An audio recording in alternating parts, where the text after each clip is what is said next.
Today, I'm Yaro, the founder of Molecula, and while we are at the Future of the Money event, I want to talk about the broken today, and of course, the way we could fix it.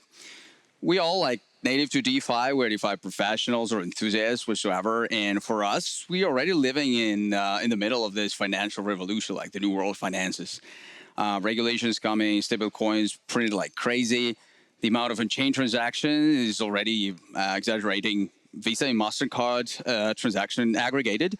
But the thing is that it's the reality only for us. And for many people and for many assets, the future is not still there. And that brings us to the question, what do we do? How do we fix it? How do we make them work?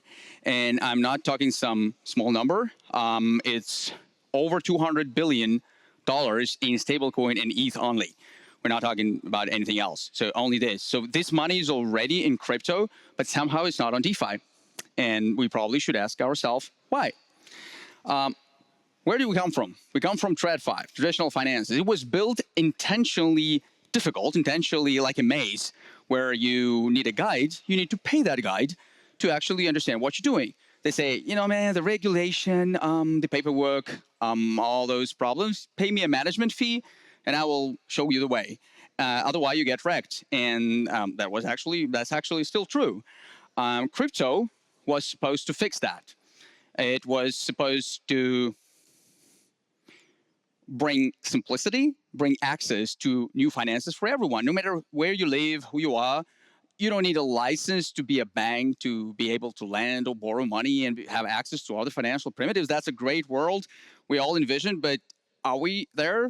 No, we're not, because instead of that, what we created is we created another complexity. This time it's not intentional, but somehow, yeah, it's still there. So we have this solution that are built by smart people for other smart people, and it just doesn't work for normal people. And the way is like, it's even more a problem for a special category of users.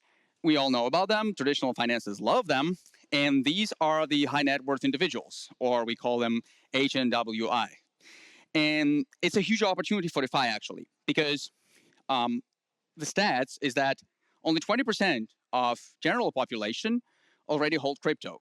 And compare it to 26% of HNWIs having crypto, and surveys showing that 50% of those plan to deploy some of their wealth to crypto within a few years.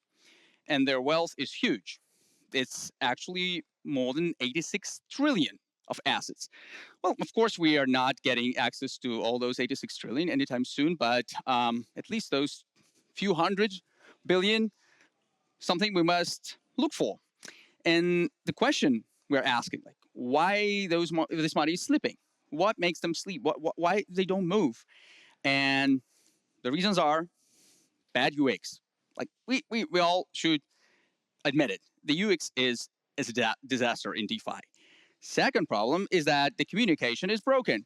Even today during the panel we talked about that, and again, you can open 9 out of 10 DeFi website protocols and ask your normal friend to actually explain what they see there. They will be very confused. The ecosystem itself is still complex. Yeah, we are streamlining the liquidity from the fragmentation of liquidity from different protocols, different layers, but it's still like users still are required to switch network on their MetaMask, do the bridge, do the swap in order to get access to pretty simple DeFi operations. And last but not least is that you have no one to call. Like if something goes south, you have an option of going to Discord, opening a ticket. Like half of those people don't even know what Discord is. Yet this is the only option for them. And so what do they see when they are offered to compare TradFi to DeFi? So the traditional finance offers them the level of service they get used to. Everything is super simple. They understand. They can talk to a live person. And DeFi offers them very poor UX, very poor communication, but giving promises about, yeah, this is non-custodial. So if they do make a choice to kind of go the crypto side, they end up with the let's say, false dichotomy, the false choice, the choice between the custodial path. We all know, like FTX or Three Arrow Capital or Celsius. They say, yeah, give us your money. We're going to manage it. We're going to put it on DeFi, do yield there, and you don't need to, go deeper and stuff. But we all know where it ended, and the custodial risk there is it's the main one.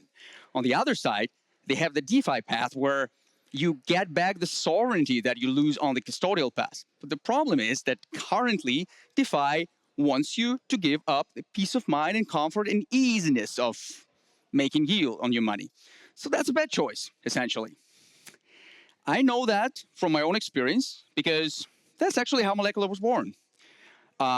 Because it happened the way that in my network, I was like the smartest one in terms of crypto, DeFi. Like, okay, I'm there for like 8 years. Everyone knows that I'm native.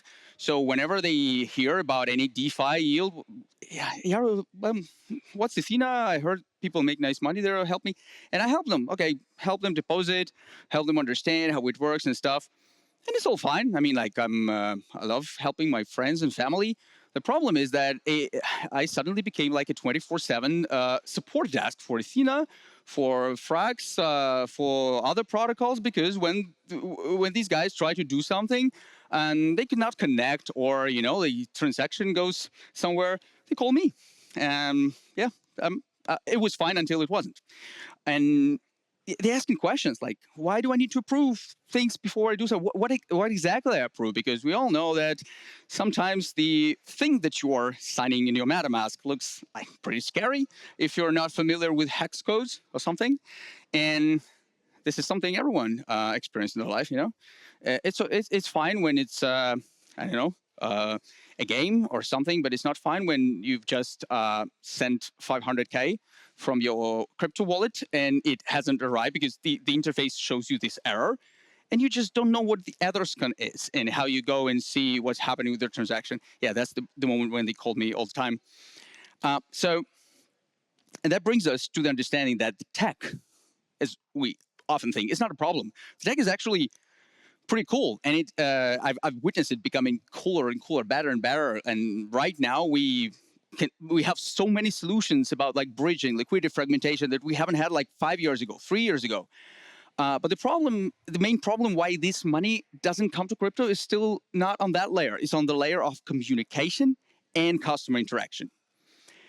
The real revolution of this is the way we interact with people through better interfaces and through like responding to their intent. Sometimes people don't know their intent, but that's another layer of problem. But it should be easy. The main thing that it should be easy. And there is a hype right now on the market saying, okay, AI agents, they're super cool. They're going to fix the things. Yes. But again, try talking to anyone from your network who has made some money, who is investing, and ask them a simple question. If they are ready to trust an AI agent to manage their funds. I can guarantee like 9 out of 10 answers will be hell no. Maybe in the future, but I see it more as a layer, again, as a backend layer for us as protocols to optimize the operations, to solve the problem of liquidity management. That's clear. Capital is energy, and that's fuel for DeFi. Any kind of friction is the waste of energy. Any extra button, anything they don't understand, it kills that energy. So our task is to make the energy flow freely towards yield. So how do we get it? We introduce the clear path, and that's what we build. We build Molecula. What we do is, like, the idea is that DeFi is something that could really revolutionize how the world of finance looks like. And we need better UX, not the complex one. So we don't agree that decentralized should mean bad UX, should mean neglected customer service. That's wrong. That's a false choice we've been given. And we don't send people to Discord. Instead, we give them live support within 5 minutes. We give dedicated managers to those who deposit few millions, wherever. And of course, we talk to them. So we do what the private asset managers do. We explain how it works, where the yield comes from, and how their money makes more money. Our strategy, GTM strategy, is built on progressive layers. First one is super simple. It's like you deposit your USDT or ETH is being deployed to the most, like the blue chips of DeFi, and that's it. If you want to explore more, then you are able to deposit these assets to more yield-generating strategies. As you get more familiar and you understand that you've been a DGen all your life, but you haven't realized it, there where you go to the advanced layer with all the looping, morphing, and stuff we all love as DeFi natives. Our first product, the yield-bearing stablecoin MUSD, was launched back in May, 5 weeks ago. It automates and it deposits and rebalances assets among the best protocols, the most, like, say, blue chip protocols in DeFi, and it gives liquidity. It's instantly liquid. It gives industry average APY, and it's super transparent. It's audited, it's on chain, it's permissionless. So the thing we love in DeFi. And yeah, we've just surpassed the 5 million TVL milestone. So that's a great achievement. Some applause for us. Thank you. 1 million per week. Going to be doubling that, I hope. So a unique thing we're doing is that we're going to unlock 60 billion USDT, and we're going to give them the opportunity to make money, make yield on Ethereum DeFi. I won't go into many technical details. I can give you the details if you want. The thing is, like, we do it on chain. This is a true DeFi solution, and we will be the first to actually implement that on Tron and get access to that juicy 50 billion reserve in USDT. So why are we going to win? Because we think about users. We give them seamless experience, no switching networks, no bridging, no swaps. Everything is within the one single interface with one wallet. We give exclusive approach, so we support people who provide liquidity. If they give liquidity, they actually deserve having a customer service, not a Discord server. Everything is transparent. We are audited. We have formal verification. The most crucial things are governed by DAO, essentially by the liquidity providers. We are chain agnostic, so yeah, we'll be adding new yield opportunities without requiring users to actually add those networks to their wallets whatsoever. And yeah, as I said, we do it like step by step. I guess that's it. Perfect timing. Good. Thank you. I'll be happy to talk if you are liquidity providers, if you're building infrastructure. We are integrating both sides. So yeah, thanks very much for coming and listening to me.